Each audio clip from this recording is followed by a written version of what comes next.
अजय जी, भाई जो आज जिस तरह की वो कह रहे थे ना, देश को किससे खतरा है, मतलब हथियारों वाला नक्सल जो है वो तो चला गया, जो मानसिक सोच है। अब प्रदीप भंडारी जी तो 2 कदम आगे बढ़ रहे हैं, कह रहे हैं कि सोच जो है, ये जिसका जिक्र प्रधानमंत्री ने आज लाल किले की प्राचीर से किया, आज आपने उसका एग्जाम्पल दे दिया। देखिए, ये प्रदीप भंडारी जी तो ये पूरा देश जानता है पाकिस्तानी एजेंट है। इन्हें पाकिस्तान कौन? प्रदीप भंडारी जी? में बहुत मजा आता है।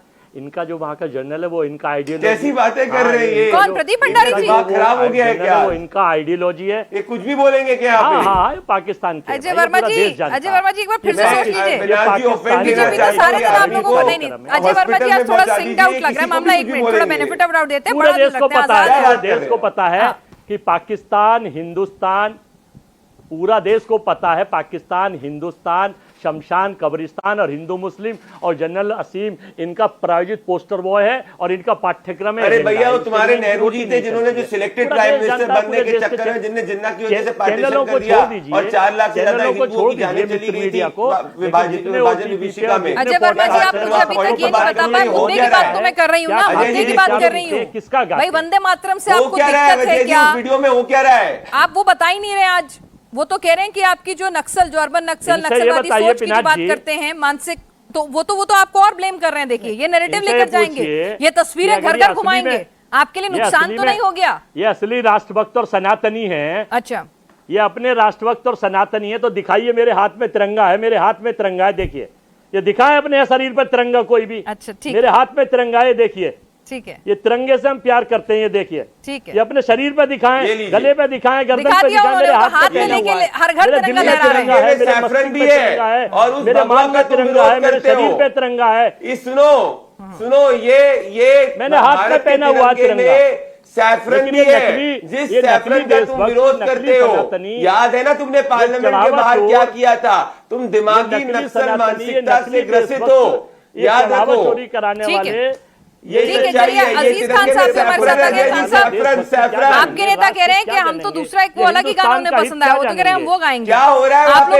आप लोग ही बता दीजिए, क्यों है? कल जनगण चेयर मांगी जा रही थी कि क्या हो रहा था? आपने तो वीडियो देखा होगा। झंडा तो बाजार से कोई भी लाके दिखा सकता है। अरे अपने आप कहां से खरीद के लाए हैं? अजय वर्मा जी प्लीज ऐसे मत करिए ना। तिरंगा है, हमारे देश का राष्ट्रध्वज है, प्लीज उसका सम्मान कीजिए। वो आपके हाथ में हो, मेरे हाथ में हो, किसी विरोधी के हाथ में हो, दुश्मन के अपने। सुनिए ना, और इनके बाहर कुछ और है। अरे अजय वर्मा जी प्लीज, किसी को सर्टिफिकेट नहीं बांटे ना, तो वो आपको बांटे ना आप उनको बांटिए। डॉक्टर अजीज खान भाई, आज क्या हुआ कांग्रेस दफ्तर में? अच्छे खासे मुद्दे मिलते हैं, राहुल गांधी का डीरेल कर देते हैं क्या? देखिए पिनाक जी, सबसे पहले आपको, हमारे सारे पैनलिस्ट को और उसके बाद देशवासियों को 80वें स्वतंत्रता दिवस पर बहुत बहुत बधाई, बहुत मुबारकबाद। देश इसी तरह खुशहाल रहे और तरक्की आगे करे, ये हमारी शुभकामना है और यही देशवासियों का हक है। 2-3 बातें बड़ी इंपॉर्टेंट है। मैं देख रहा हूं कि अभी जिस मुद्दे पे बहस हो रहा है, उस मुद्दे पे बार बार ये कहा जा रहा है कि वंदे मातरम का अपमान हुआ। मैंने पूरी क्लिप देखी है, पूरा स्टेटमेंट सुना है, तमाम तरीके की बातों को मैंने वर्कआउट किया इस पे। इनका ऑफिशियल स्टेटमेंट कांग्रेस का आया, जयराम रमेश जी ने कहा कि खड़गे जी चूंकि 82 साल के हैं और वो खड़े खड़े थक गए थे, जिसकी वजह से जो इशारा किया गया वो मकसद सिर्फ ये था कि उनको कुर्सी दे दिया जाए। अब सवाल इस बात का कि अगर कांग्रेस पार्टी ऑफिशियली इस बात को क्लियर कर दे रही है कि इसमें वंदे मातरम से इसका संबंध नहीं है, ये सीधा सीधा कुर्सी के लेने देने की बात है, बैठने की बात है, चूंकि वो 82 वर्ष के हैं, वो थक गए थे।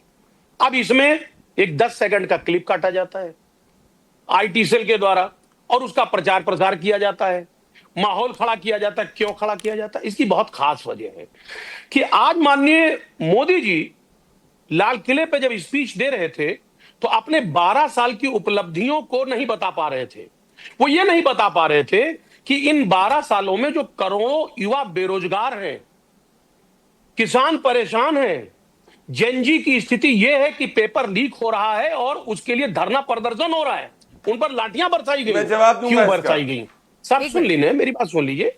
लाठियां क्यों बरसाई गई? डॉक्टर अजीज खान साहब, मैं बिल्कुल अरे सुनिए, एक करके देखिए, इन मुद्दों पर हम रोज बात करते हैं। आज टॉपिक वंदे मातरम है, मैं आपसे ही पूछ रही हूँ, वहां पर न्यूज एजेंसीज के सारे कैमरास मौजूद थे, इनवाइट किया जाता है। 1 मिनट प्रदीप भंडारी जी, अब बोलने देंगे तो बाल घूम अजीज खान साहब, मैंने आपको कहाँ रोका? मैं आप कैसी बातें कर रहे अभी हैं? तो रोक ही दिया ना। नहीं, 1 मिनट, मैं आप ही के पास आ रही हूँ ना, सवाल लेके भी आप ही के पास आ रही हूँ। आप उस टॉपिक पे, मैं टॉपिक पे आज बात करना चाह रही हूँ, ताकि अगर गलत नैरेटिव भी है तो आप उसे तोड़िए। हम इधर उधर जाते नहीं नहीं, आप उस गलत नैरेटिव को भी तोड़िए। मैं आपसे पूछना चाह रही हूँ, वहाँ एजेंसीज के सारे कैमरा मौजूद थे, क्लिप काट के तो ये लगा रहे हैं, ठीक है, अपना नैरेटिव, लेकिन क्लिप आपको भी दिख रही है, ठीक है, उसमें सोनिया गांधी जी क्या बोलती हुई दिख रही है, जरा वो सुनिए आप उसको। उसके अलावा जैसे ही पहले 2 स्टेंजास खत्म होते हैं, तीसरे स्टेंजास पे ये असहजता शुरू हो जाती है, जिसको लेकर सवाल भी उठते रहे हैं, ठीक है। तो मैं टाइमिंग और स्टेंजास और जो वर्ड को सुनने की जो कोशिश की जा रही है, जिस तरह से कहा जा रहा है कि भाई स्टॉप बोल रही हैं वो, ठीक, तो मैं उस पर आपका स्पष्टीकरण चाहती हूँ। जी, मैं पिनाक जी उसी बात पे, बिल्कुल बोलिए। देखिए, जैसी जिसकी सोच होती है, हाँ, वो चीज वैसे ही दिखने लगता है। ठीक है। एक जहन कहीं ना कहीं बीजेपी की बन चुकी है कि 2 स्टैंजा के बाद कांग्रेस आगे वंदे मातरम का गायन नहीं गाना चाहती है। ये एक सोच बन गई है। अब अगर वहां कोई और भी हरकत हो रही है, तो ऐसी स्थिति में उनको लग रहा है कि वहां पर वो रोका जा रहा है। लेकिन सच क्या है? ऑफिशियल स्टेटमेंट आ गया, स्पष्टीकरण दे दिया गया। अब इसके बाद क्या है? लेकिन तस्वीरें भी तो झूठ इसके नहीं मिलती बावजूद ना। भी सुन लीजिए पिनाक जी, सुने ना प्लीज, अब बात करने दे। मैं बता रहा हूं, आज माननीय मोदी जी, यकीन मानिए, मैं उनकी स्पीच को लगातार सुना मैंने, मुझे बहुत निराशा हुई कि देश के लोकप्रिय प्रधानमंत्री, विश्व गुरु, और जो 5 ट्रिलियन इकोनॉमी की बात जहां पर हो रही है, और आज एक भी शब्द उस 5 ट्रिलियन इकोनॉमी पर नहीं बोल पाए, देश के विकास पर नहीं बात कर पाए।